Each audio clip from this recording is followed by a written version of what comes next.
하루를 여는 말씀과 멜로디. 높은 뜻 하늘교회 아침 예배.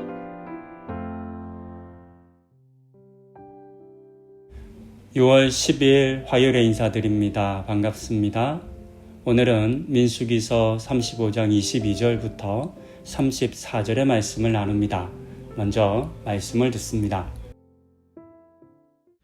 악의가 없이 우연히 사람을 밀치거나 기회를 엿봄이 없이 무엇을 던지거나 보지 못하고 사람을 죽일 만한 돌을 던져서 죽였을 때에 이는 악의도 없고 헤아려 한 것도 아닌즉 회중이 친자와 피를 보복하는 자 간에 이 규례대로 판결하여 피를 보복하는 자의 손에서 살인자를 건져내어 그가 피하였던 도피성으로 돌려보낼 것이요 그는 거룩한 기름 부음을 받은 대제사장이 죽기까지 거기 거주할 것이니라.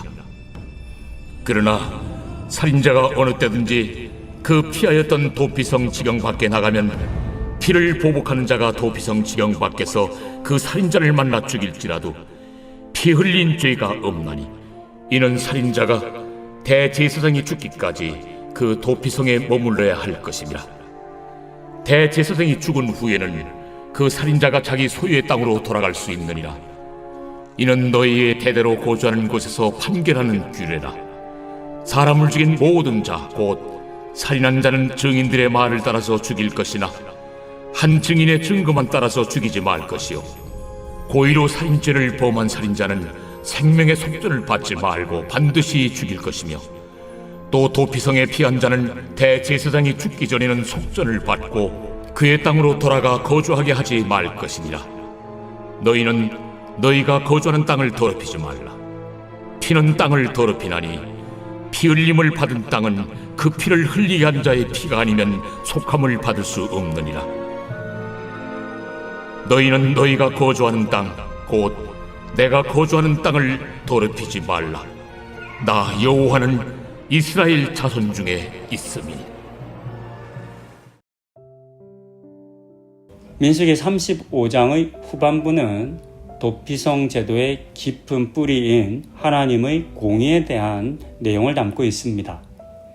어제 나눈 것처럼 도피성은 부지 중에 즉 의도하지 않은 상황에서 일어난 살인 또는 누군가의 죽음에 대한 보호였습니다.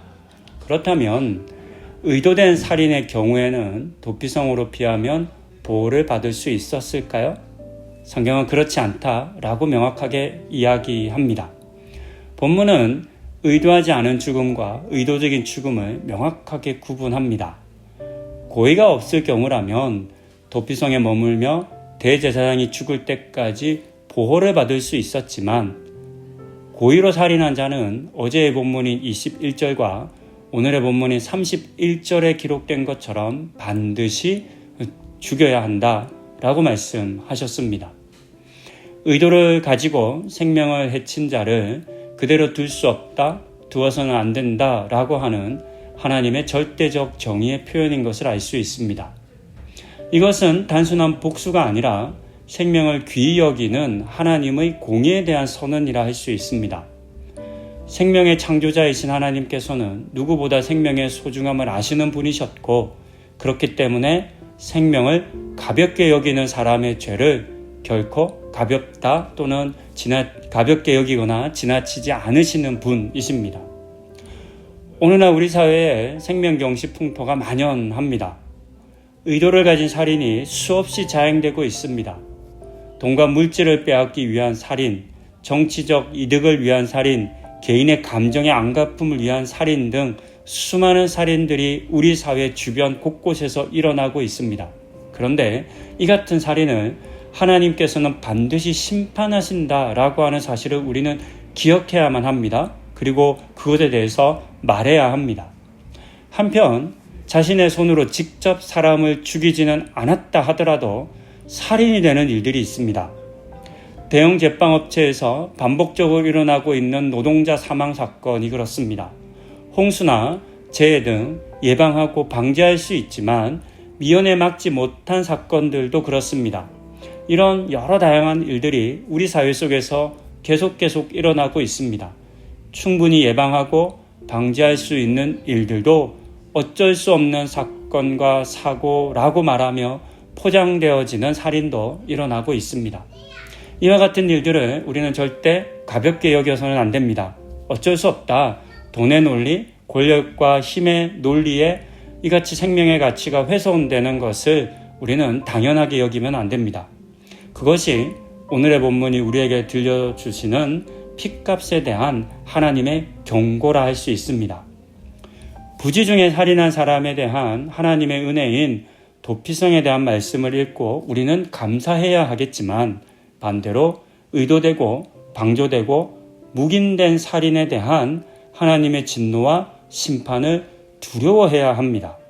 더하여 우리 사회가 생명을 소중히 여기는 문화로 바뀌어가는 일에 더욱더 관심을 가지고 적극적으로 참여할 수 있어야 하겠습니다. 이처럼 모두의 생명을 소중히 여기는 그 하나님의 마음을 품고 나의 생명뿐만 아니라 우리 주변의 이웃들의 생명도 소중히 여기시는 우리 성도님들 다 되시기를 권면드립니다. 기도하시겠습니다. 하나님, 어제는 부지 중에 살인한 사람에 대한 은혜인 도피성의 제도를 보았습니다. 오늘은 의도를 가진 살인에 대한 하나님의 분명한 심판의 말씀을 우리가 듣습니다. 오늘 우리는 직접적으로 살인하진 않지만 그러나 살인에 준하는 일들이 자행되고 있는 현실을 목도하고 있습니다. 이와 같은 일들이 하나님 보시기에 옳지 않은 일들이 돈의 논리와 경제와 힘의 논리로 포장되어지는 일 없도록 잘 감시하고 우리도 그런 일을 당연히 여기지 않도록 주의해야 하겠습니다. 그렇게 우리 사회에 생명을 경시 여기는 풍조가 사라지고 모든 생명을 존중하고 소중히 여기는 문화로 만들어가는 그 일 가운데 우리 모든 그리스도인들이 기도하고 참여하는 은혜 허락하여 주시옵소서. 이 모든 말씀 우리 주 예수 그리스도의 이름으로 기도드립니다. 아멘.